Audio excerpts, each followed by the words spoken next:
guys, and welcome back to Beauty Fortified. If you're new here, welcome. My name is Sue, and today I'm going to be testing out the MAC Pro Longwear Nourishing Waterproof Foundation. Now, this foundation has been around for many years, but I've been on an eternal quest to find a foundation that is transfer proof, that's going to make my skin look flawless, that's going to last all day.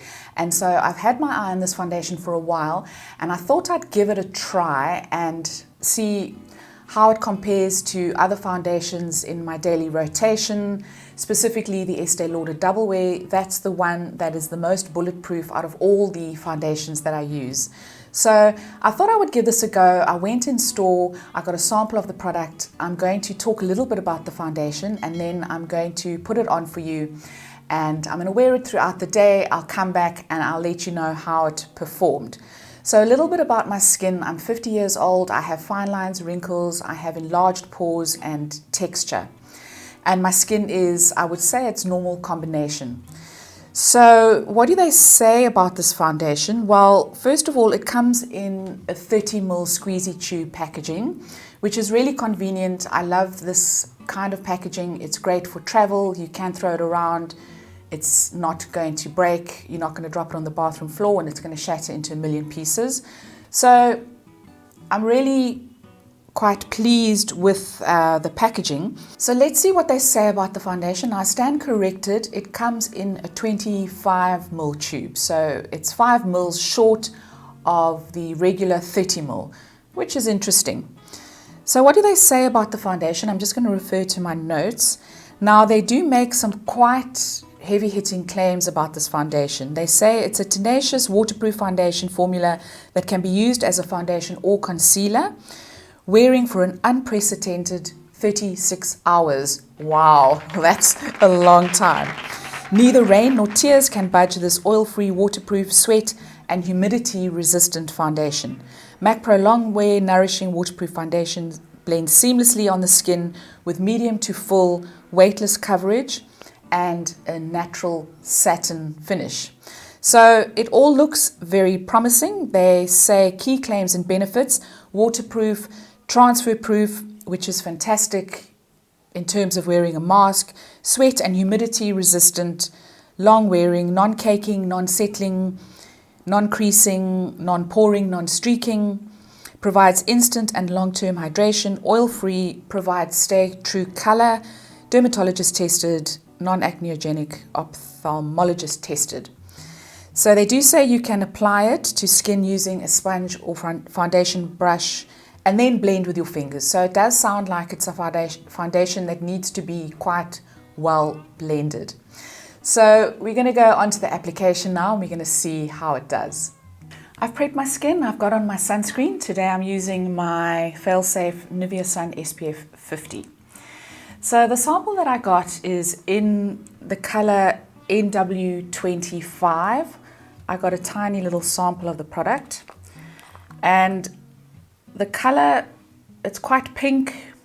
It did look quite light on my skin when we tested it in store, but I did find that it dried down a tad darker. So you can see the consistency of the foundation is quite thick. I'm just going to take a couple of dabs with my finger, and on this side I'm going to apply it with a sponge, and on the other side I'm going to apply it with a brush. So I'm just doing dotting the one side of my face first, because I'm not quite sure how quickly this is going to dry down. So I've got a fair amount on, and we're going to see how that goes. So I'm going in with my Eco Tools blending sponge. It's damp. And I'm just going to start patting that in. And I can say at the offset, it does look quite full coverage. It is blending in quite nicely with the sponge. It's covering my texture. It doesn't seem to be exacerbating my texture at this stage. So we're just going to pat that in, and it's not too difficult to pat in either, despite the thick texture. It's actually no more difficult than your Estee Lauder Double Wear. So it really is going in quite nice and smoothly on this side. It's doing a good job of, I wouldn't go as far as to say it's blurring my pores, but it's not exacerbating them in any way. So that's a good sign off the bat. So I'm quite pleased with the color. It is quite a good match for my skin. So I'm going to go in on the other side with a brush. Just going to dot that on. I've been quite liberal. I'm sure that you could use a little bit less, but we want to see how this performs. So just dotting a bit on and going in with my Zoeva foundation brush. This is making the foundation a little bit streaky, I'm finding, because it is quite a thick consistency. So you are going to need to buff this out if you are using a brush. It's actually looking fine now that I'm working it into the skin, just buffing it into the skin. Again, it's not exacerbating my pores.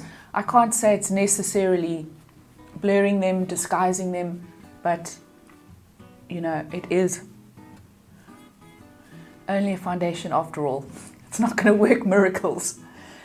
But I'm quite pleased. It is looking quite good.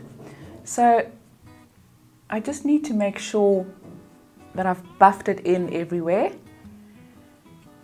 on my top lip so that I don't have any streaks. But it's looking quite good. It's looking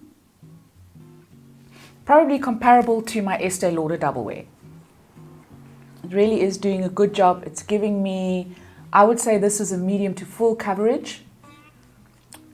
You probably could apply a little bit more, but I really don't want to, because I don't want a full coverage. I want something that is going to stay throughout the day, not be transfer proof. I beg your pardon, be transfer proof.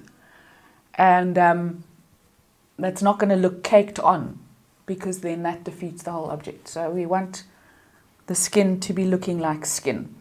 And I'm pretty pleased with that. So I have to say, I think that this side where I've used the brush is looking a little bit smoother than the side where I've used the sponge. I'm just going to go in just to smooth out the sponge side. But I am seeing a little bit more texture peeking through on this side, which is interesting. But it could also just be that the texture on this side for some reason is a little bit more bumpy. I don't know, but it is looking a little bit smoother on this side. I do have a few blemishes and it is covering them. It is giving me a satin finish, so it's not a dry cakey finish. It actually looks like it's quite breathable, and it's looking really good. I think if I wanted to match this side to this side, I'd probably put a little bit more on this side and just blend a little more with the sponge, but I wanted to put equal quantities on each side just so that we can see the difference in application. But they both are looking pretty good at this stage. So I'm going to powder down very, very lightly. I'm going to take a little bit of my Rimmel Stay Matte, and I'm just going to powder down where my pores are in my T-zone area, because I find that this powder does help a little bit to minimize texture, even though it's a temporary measure, but it does help. And then I can powder a little bit throughout the day, but I'm not going to today for the purposes of the wear test. Obviously I'm going to do the initial powdering and then I'm going to leave it at that. So I'm quite happy with that. I just need to blend in my top lip, and I think it's going to be easiest done with my fingers. There's a little bit of streaking there. It's not settling into any fine lines or wrinkles at this stage. It really is looking quite good. So now that I've powdered down, I'm going to add a little bit of blush. I'm going to go in with a powder blush, and I'm using the Milani Rose Doral. I'm just going to apply a little bit of this. We'll see how it blends with the cream foundation. I'm just going to pat it on, and it's going in really nicely. The skin is quite smooth, so I'm really quite happy with how the blush is looking. The blush does have a little bit of a sheen to it. I don't want a flat matte effect, so putting on something, a blush with a little bit of dimension, is hopefully going to help with that, just to give it a little bit of something. But as I say, it is more of a satin kind of finish, and it's not looking cakey at all off the bat. It's giving a lovely finish to the skin, little bit of texture, but that's my skin for you. But it's not exacerbating the texture. It's just looking quite good. So I'm really pleased with that. I'm going to go about my day, and I'm going to come back in a few hours, and we're going to have a look and see how the foundation has performed. Hi guys, I'm back, and I have now been wearing the foundation for 10 hours. So I have not touched up at all today. I have not blotted my skin. The only thing that I've touched up is my lipstick. So just having a look at it, it is quite shiny. I think the oil started peeking through around about the 3-hour wear mark, and they've kind of got progressively shinier, but in the early stages it looked quite dewy, and I quite liked the look. It is quite shiny at this stage. Just looking at my pores, it definitely hasn't settled into my pores. It hasn't exacerbated them. I can still see my pores, but I must say that it really is looking good. So I didn't experience a lot of transfer. I was wearing a mask and there was minimal transfer, so that's a really good thing. I'm going to blot now with a little bit of tissue paper, and I'm just going to see how that improves the foundation without having to add any powder.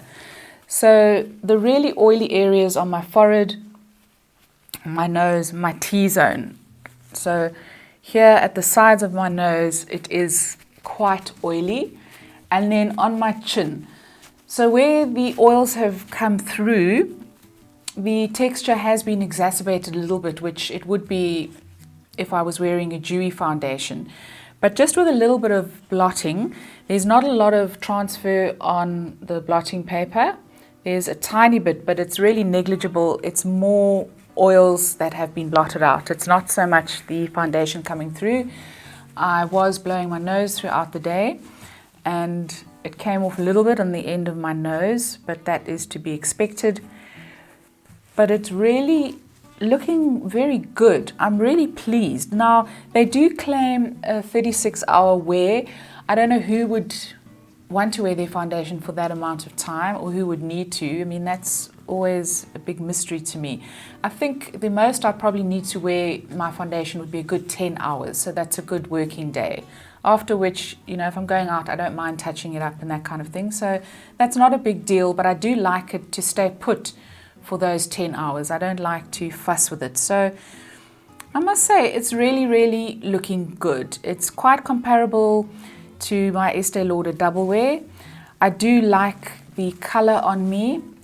It hasn't oxidized at all. It hasn't really faded to any large degree. And if it has faded, then it's done so quite evenly, because it still looks quite even on the skin. I must say, just blotting it down has improved the shine tremendously. If I was going out now, I could add a little bit of powder, and that would probably just improve the appearance of the pores a little bit. but overall I'm very pleased. So very easy to apply, just be sure to buff it in.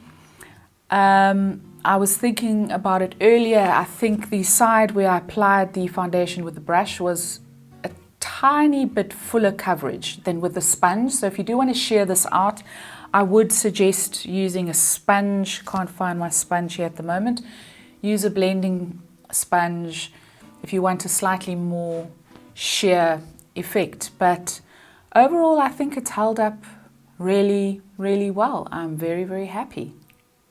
And so guys, I think my mission has been accomplished. I have found another transfer resistant Longwear foundation that looks really good on my skin, and that's going to give me a good 10-hour wear. So I was really surprised.